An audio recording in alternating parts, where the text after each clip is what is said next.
안녕하세요. 오늘 읽는 책 시작하겠습니다. 오늘은 지난 시간에 예고해드린 대로 괴테의 걸작, 젊은 베르터의 고통 함께 하겠습니다. 많이들 보셨을 줄 압니다. 우리는 젊은 베르테르의 슬픔으로 알고 있는데요. 베르테르는 일본식 발음이고요. 슬픔도 그런 것 같습니다. 일본식으로 웨르테르 이렇게 썼는데 베르테르라고 읽었던 것 같습니다. 독일어 라이덴, 슬픔으로 번역된 라이덴은 슬픔이라기보다는 고통, 고뇌, 순환, 병 이런 의미를 갖고 있습니다.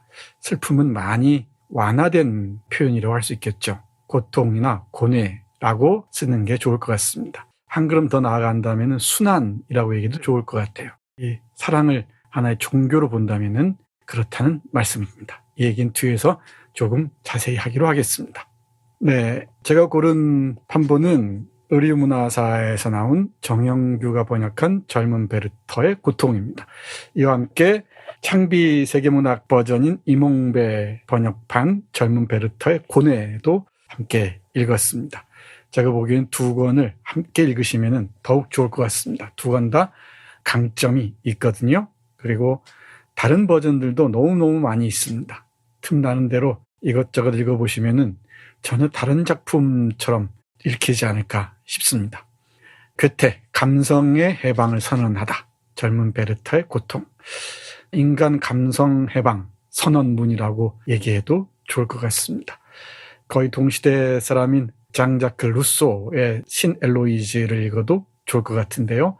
인간 내면, 내 무의식에 깃들여 있는 감성을, 그 억눌린, 억압된 감성을 해방해야 한다. 라고 선언한, 그럼으로써 전 세계 젊은이들을 질풍노도의 그 격렬한 흐름 속으로 빨아들인 작품이 바로 젊은 베르터의 고통입니다. 1774년 프랑스 혁명 15년 전이네요. 프랑스 대혁명이 시작되는 그 바스티유 감옥 함락이 있기 15년 전에 발간됐습니다. 독일 청년들뿐만 아니고 전 세계 청년들을 그야말로 스트룸 운트 드랑이라고 그러죠. 질풍노도 속으로, 거센 바람과 거친 파도 속으로 몰아넣었습니다. 볼프강 폰 괴테는 1749년에 태어나서 1832년, 그러니까 톨스토이가 태어나고 나서 4년 후에 세상을 떠났습니다. 둘이 바톤 터치를 했다고 말할까요? 이 괴테야말로 전인적 인간의 전형으로 알려져 있죠. 시인이자 희곡 작가이자 소설가이면서 색채론을 쓴 광학자이기도 하죠. 그야말로 팔방미인의 전형적인 인간이었다고 할 수 있습니다. 부잣집에서 태어났습니다. 괴테가 1774년 25 나이에 젊은 베르터의 고통을 출간합니다. 그 전에는 법학을 공부하고 변호사 노릇을 했다고 합니다. 서동 시집이라는 시집이 있고요. 중동 지역 아랍 문화권을 배경으로 한 시집입니다. 서동, 독일서 봤을 때 서동, 동서쪽을 배경으로 한 시집. 세계문학과 긴밀한 관련성이 있는 시집이죠. 친화력이라는 사랑의 소설이 있습니다. 사랑은 화학적 결합물인가 아닌가. 언젠가 소개해드릴 기회가 있을 줄 압니다. 교양소설의 압권으로 알려져 있는 작품이죠. 비렐름 마이스터의 수업시대, 그리고 편력시대가 있습니다. 우리가 잘 아는 펄스트, 괴테하면 떠오르는 작품이죠. 그리고 괴테를 좀 더 깊이 알고 싶으신 분은 괴테 자서전인 시어 진실, 그리고 에커만과 대화를 나눈 괴테와의 대화, 이 민음사 세계문학 전집에서 아주 두툼한 책 2권으로 간행이 되어 있습니다. 함께 보시면 좋을 것 같습니다. 언젠가 괴테 특집도 해보고 싶긴 해요. 젊은 베르테의 고통 짧게 살펴보겠습니다. 감성의 해방과 전인적 자아실현의 이상을 추구한 질풍노도 문학운동을 대표하는 편지 형식의 소설입니다. 전인적 자아실현. 참 어렵죠. 우리 안에 깃들여 있는 인간의 모든 모습을 실현해 보인다는 것 쉬운 일이 아닙니다. 근대로 들어서면서부터는 점점 더 획일화하고 균질화해 버린 탓에 우리 안에 깃들여 있는 인간의 본래 모습이 무엇인지 얘기하기도 어려울 지경이 되어버렸습니다. 이럴 때 괴테를 읽는다는 것, 특히 젊은 베르테의 고통을 읽는다는 것, 그건 내 안에 깃들여 있는 또는 억압되어 있는 그 무엇인가를 발견하는 과정과 맞먹는 여정일 것이라고 생각합니다. 베르터의 고통에 등장하는 인물은 베르터가 있고요. 편지를 쓰는 사람입니다. 로테가 있습니다. 샤를로테라고 얘기되죠. 동생 8명과 함께 사는 요즘으로 얘기하자면 소녀 가장입니다. 물론 아버지가 계시긴 합니다만 엄마가 세상을 떠났습니다. 엄마 세상을 떠나면서 알베르트하고 꼭 함께 살아야 한다라는 유언을 남기죠. 사실상의 정혼을 했습니다. 그 남자 이름이 바로 알베르트입니다. 정확하게 삼각관계죠. 로테를 꼭지점에 두고 베르터와 알베르트가 경쟁하고 있는 형국입니다. 그리고 비렐름은 베르터의 편지를 받는 사람입니다. 편지를 소개해 주기도 하고 후반부에 가면은 제3부에 해당하죠. 편집자가 독자들에게라는 파트가 있는데 그 부분에서는 베르터의 편지와 베르터에 관한 이야기들을 편집해서 보여줍니다. 괴테의 소설 쓰기 방식이 무엇인지 알 수 있을 것 같습니다. 이 서간체 소설, 편지 형식의 소설이라는데 주목해야 되죠. 고백의 형식이기도 하죠. 그러니까 독자들에게 직접 와 닿았다는 얘기겠죠. 그러니까 베르터의 얘기가 독자들의 얘기로 모두 전환이 될 수 있었다는 얘기입니다. 젊은 독자들이 베르터의 호소에 바로 빨려들 수 있었던 것도 편지 형식의 소설이었기 때문이 아닌가 생각합니다. 그리고 이 소설은 괴테의 사랑의 경험과 관련돼 있고요. 그리고 함께 일하던 사람의 자살, 예루살렘이라고 그러죠. 그 사람의 자살과도 관련돼 있다고 합니다. 자신의 첫사랑, 강렬한 사랑의 경험이 이 소설로 형성화됐다고 볼 수 있을 것 같습니다. 괴테의 사랑 얘기는 여러 작가들이 다시 쓰기도 했는데요. 토마스 만이 쓴 로테 바이마르에보다 한번 꼭 읽어보십시오. 창비 세계문학전집에서 간행됐습니다. 아주 재미있습니다. 로테가 이제 남편을 잃고 괴테가 있는 곳으로 바이마르에 찾아옵니다. 나이가 들었습니다. 70이 넘었죠 아마?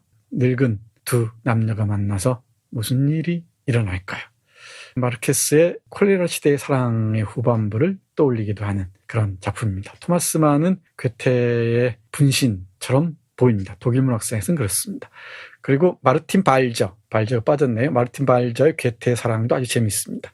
이 소설도 함께 읽어보시면 괴테의 사랑이 어떠했는지 어림잡을 수 있지 않을까 생각합니다.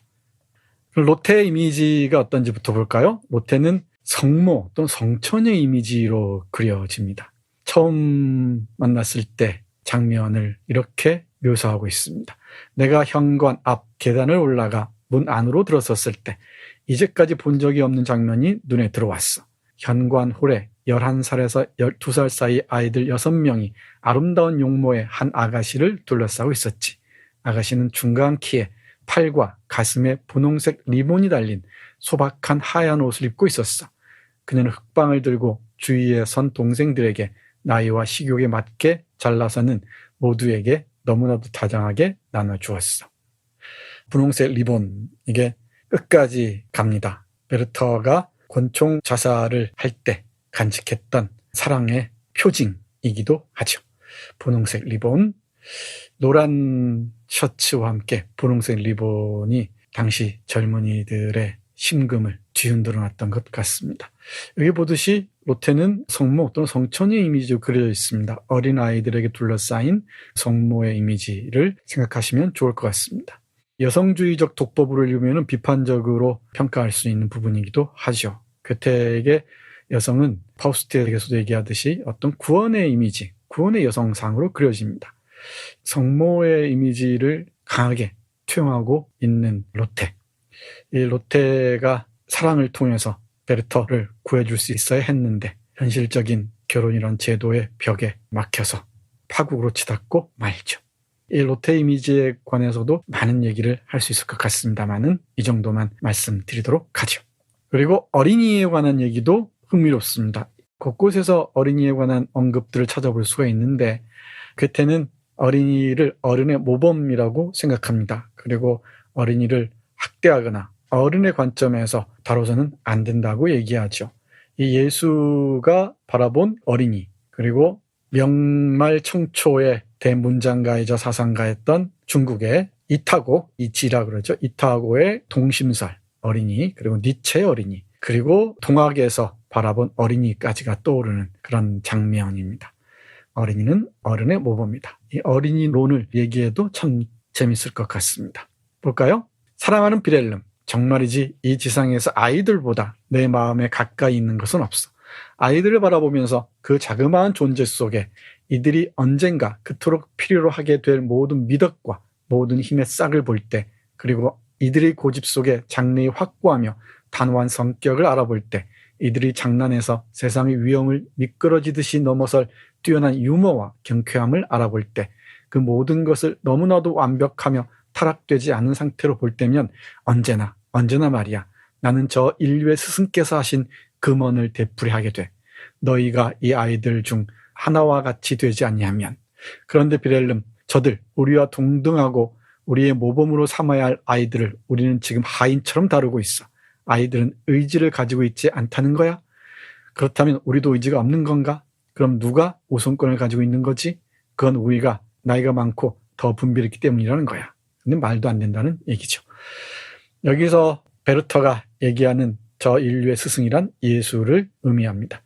예수의 이야기를 기록한 공관복음서, 마태, 누가 복음을 보면은 이 어린이에 관한 얘기들을 찾아볼 수가 있습니다.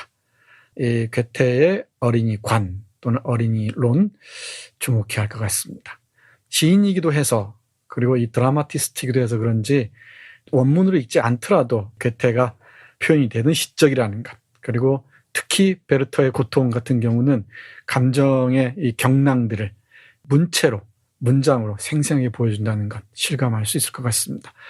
읽으셨더라도 다시 한번 다른 번역본으로 읽어보시면 좋을 것 같습니다. 가끔씩은 소리를 내도 좋을 것 같고요. 자, 다음 보겠습니다. 나는 사랑한다. 이 사랑이라는 종교에 도달하는 과정들 보시죠. 사랑의 환희, 사랑의 고통과 동전의 양면이죠. 어떻게 이어질지 다 아는 얘기처럼 보이지만 실제로 읽으면 또 다른 것 같습니다. 볼까요? 아니야. 내가 나 자신을 속이고 있는 게 아니야. 나는 그녀의 검은 눈동자 속에서 나와 내 운명에 대한 진실된 공감을 읽을 수 있어. 그래, 나는 느끼고 있어.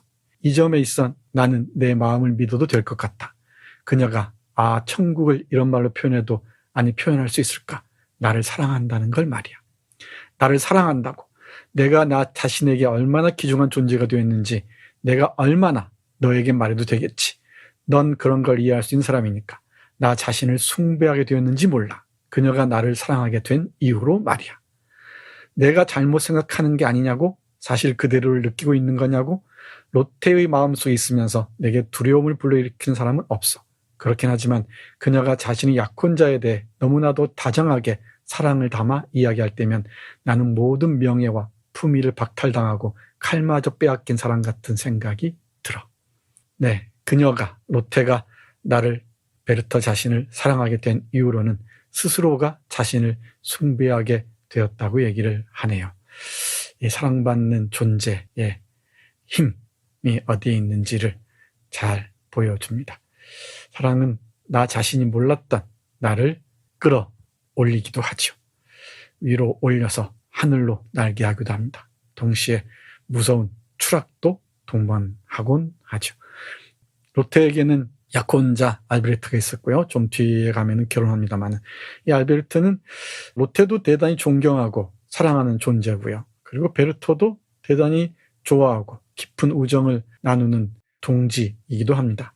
그런데 어찌하겠습니까? 로테와 알베르트가 결혼하고 난 뒤에 이 사랑은, 자신을 스스로 숭배하게 했던 이 사랑은 자신을 파멸로 이끄는 계기가 되고 맙니다. 이걸 사랑의 비극이라고 해야 할까요? 이 비극이 두려워서 사랑을 하지 말아야 할까요?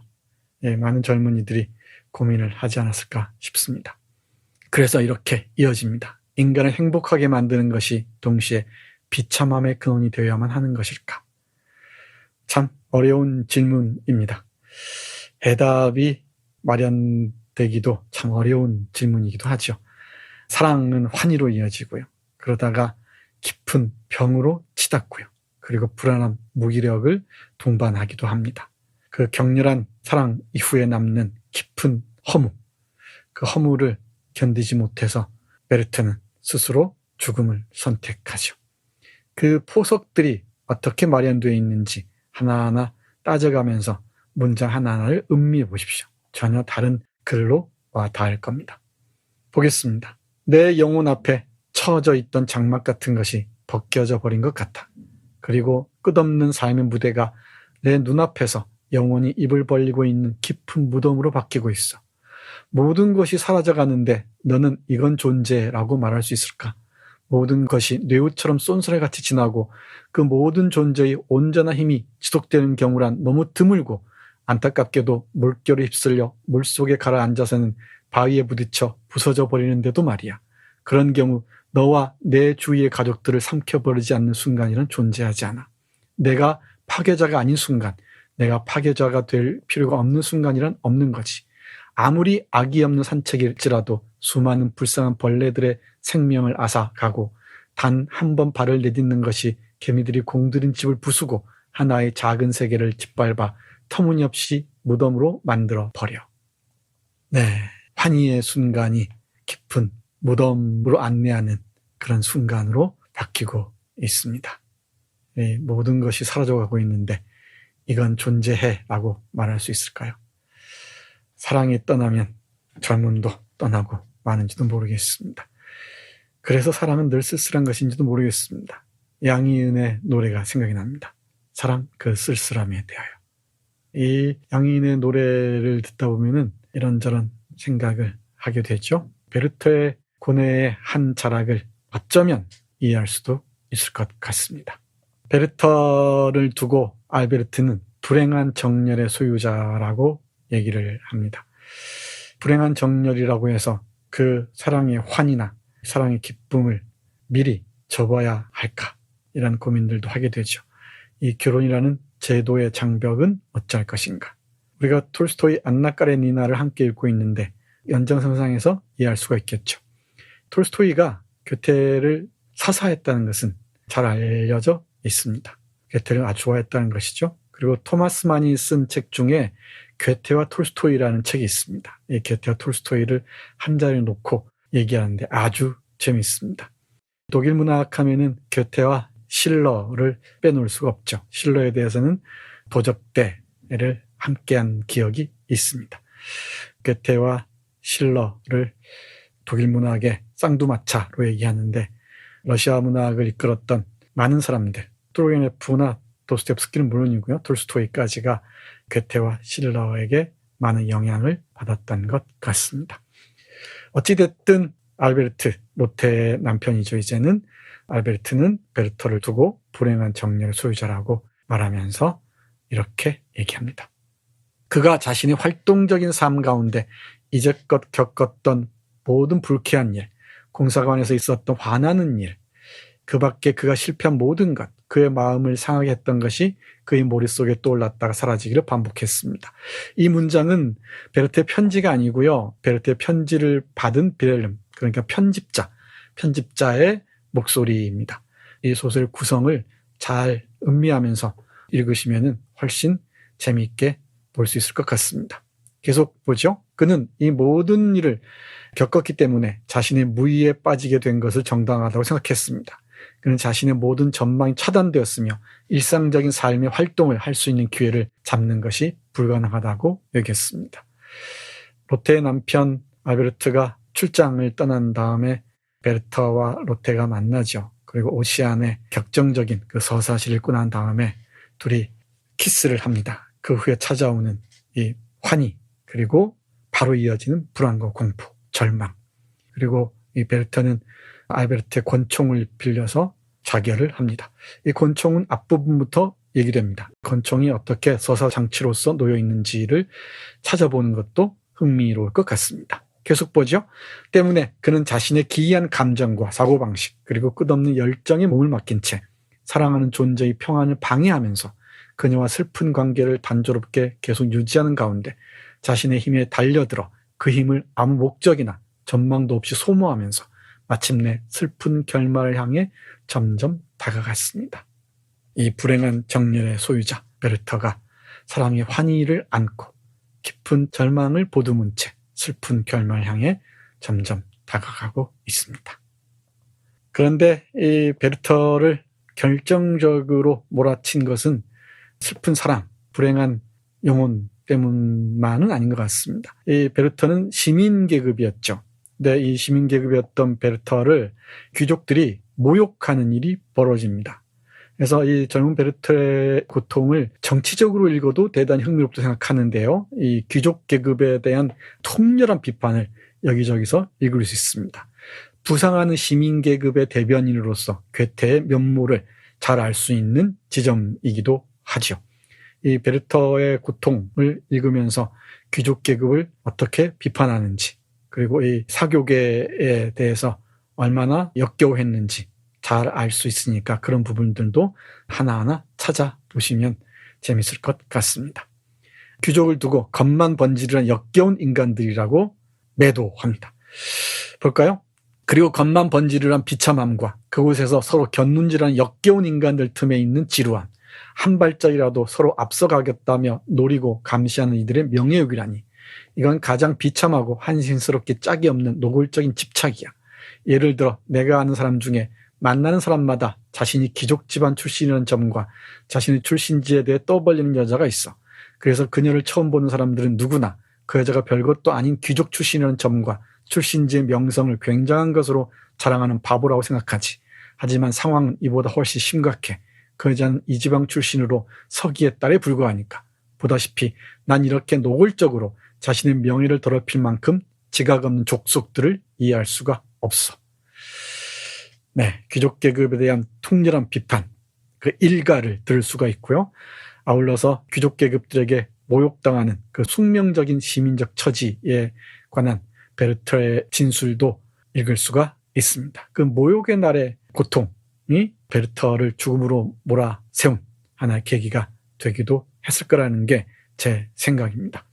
사랑의 소설이기도 하면서 이 계급 갈등, 계급 대결 또는 부상하는 시민 계급의 어떤 전위로서 괴테의 모습을 읽을 수도 있어서 이 젊은 베르터의 고통은 훨씬 흥미진진합니다. 그럼 로테의 소망은 뭘까요? 로테는 자신의 남편 알베르트를 몹시 사랑하고 존경합니다. 그러면서 동시에 베르터도 곁에 두고 싶어 해요. 다른 여인을 소개시켜 주기도 하지만 그러면서도 로테는 베르터를 자신의 옆에 귀한 동지로 두고 싶어 합니다. 심리 묘사도 제가 보기에는 흥미진진합니다. 로테의 소망 볼까요? 그녀는 베르터의 손을 계속 잡은 채 말했습니다. 잠시나마 마음을 가라앉히세요, 베르터씨. 당신이 스스로를 속이고 자신에서 스스로를 파멸로 이끌어가고 있다는 걸 느끼지 못하시겠어요? 어째서 저란 말인가요, 베르터씨? 베르터는 그녀를 언짢은 표정으로 물끄러미 바라보다 로테가 잡고 있는 자신의 손을 빼냈습니다. 현명하군요. 그는 소리쳤습니다. 아주 현명해요. 아마 알베르트가 그런 언급을 했겠지요? 외교적입니다. 아주 외교적이에요. 로테는 이렇게 되받았습니다. 그건 누구나 할 수 있는 말이에요. 그리고 이 넓은 세상에서 당신의 마음이 원하는 것을 만족시켜줄 여자가 한 사람도 없을 리가 있겠어요? 이겨내시고 그런 여자를 찾아보세요. 맹세컨대 당신은 그런 여자를 찾으실 수 있을 거예요. 왜냐하면 당신이 요즘 들어 스스로를 얽어매고 있는 그런 구속이 당신을 위해서나 우리를 위해서 벌써 오랫동안 제 근심거리였거든요. 제발 극복해내세요. 여행을 하시면 기분이 좀 풀리실 거예요. 틀림없어요. 당신의 사랑에 걸맞은 상대를 구해보시고 찾아내세요. 그리고 돌아와서 우리가 함께 진정한 우정의 축복을 누리도록 해주세요. 다른 여인을 찾으라는 게 로테의 본심이었을까요? 몇 페이지를 더 넘어가면은 그렇지 않다는 걸 알 수 있습니다. 로테는 베르터를 자신의 동무로서, 우정을 함께한 동무로서 두고 싶어 합니다. 로테는 욕심쟁이라고 얘기할 수도 있을 것 같네요. 마무리하겠습니다. 사랑이라는 종교, 그리고 순교자 베르터. 사랑 때문에 죽었다고 얘기하는데 이건 사랑이 종교의 순사한 순교자라고 얘기해도 좋을 것 같습니다. 괴테의 젊은 베르터의 고통 이후에 사랑은 일약 그 감정을 해방하는 하나 결정적인 통로가 되고요. 그리고 일약 종교의 수준으로 떠오릅니다. 전 세계의 많은 청춘들을 이 사랑이라는 종교의 숭배자로 만들죠. 우리 식민지 청년들도 예외가 아니었습니다. 베르텔의 슬픔이라 번역된 이 책에 환호했죠. 그리고 감정 교육을 통해서 사랑을 연기하고 또 사랑을 실천하기도 했습니다. 사랑이라는 감정이 어떻게 번역되고 우리에게 자리 잡는지 그 과정을 볼 때 괴테의 젊은 베르터의 고통이라는 책은 빼놓을 수가 없죠. 거의 출발점에 해당합니다. 사랑의 고고학을 얘기할 때 젊은 베르터의 고통은 빼놓을 수가 없습니다. 보겠습니다. 마지막 장면입니다. 로테, 나는 이 옷차림 그대로 묻히고 싶습니다. 당신이 이 옷을 만짐으로써 성스럽게 만들었지요. 당신 아버지께도 그렇게 부탁드렸습니다. 내 영혼은 관 위를 떠돌고 있습니다. 누구도 내 주머니를 뒤져서는 안 됩니다. 아이들과 함께 있는 당신을 내가 처음 보았을 때 당신의 가슴에 달려있던 이 분홍색 리본은 아이들에게 수없이 입맞춰주고 이 불행한 친구의 운명을 얘기해줘요. 사랑스러운 아이들, 그 아이들은 내 주위에 몰려들겠지요. 내가 얼마나 당신과 연결되어 있었는지. 처음 만난 순간부터 나는 당신을 놓을 수가 없었습니다. 이 분홍색 리본은 나와 함께 묻어주셔야 합니다. 내 생일에 당신이 선물했지요. 그 모든 것을 내가 얼마나 기뻐하며 덥석 받아들였는지. 그 길이 나를 여기까지 이끌고 올 줄은 몰랐습니다. 침착함을 잃지 말아요. 부탁이니 제발 침착함을 잃지 말아요. 총은 장전되었습니다. 이제 12시를 치는군요. 그러라지요. 로테 잘 있어요. 잘 있어요. 이 총의 출처도 잘 봐야 되죠. 알베르트 총이고요. 그리고 로테가 건네줍니다. 사랑이란 종교라는 말씀드렸는데 그야말로 청춘들에게 사랑은 종교였죠. 이 종교에 목숨을 바친 사람들이 그 얼마나 많았겠습니까? 목숨은 아니더라도 청춘을 바친 사람들이, 그리고 오랜 세월이 흐른 후까지 사랑이라는 종교의 배신자로서 자신을 힘들게 추억하는 사람들이 또 얼마나 많겠습니까? 네, 존 베르트의 고통이라는 소설은 다 들어봤을 테고요. 줄거리는 알 겁니다. 그런데 이런 의미 있는 문장들, 10문장쯤 한번 뽑아보십시오. 그러면 그때 비로소 여러분에게 존 베르트의 고통이라는 책은 훨씬 가까이 와 있을 겁니다. 줄거리만 아는 것으로서는 부족합니다. 목소리를 직접 들을 수 있어야 되겠죠. 네, 이 소설 읽다 보면은 마지막 부분에 오시안의 시를 읽는 장면이 나옵니다. 로테와 베르터가 한 자리에서 말이죠. 꽤 길게 이어집니다. 오시안은 스코틀랜드 시인 제임스 맥퍼슨이 1760년부터 발표한 일련의 서사시들의 작중 서술자로 설정된 인물입니다.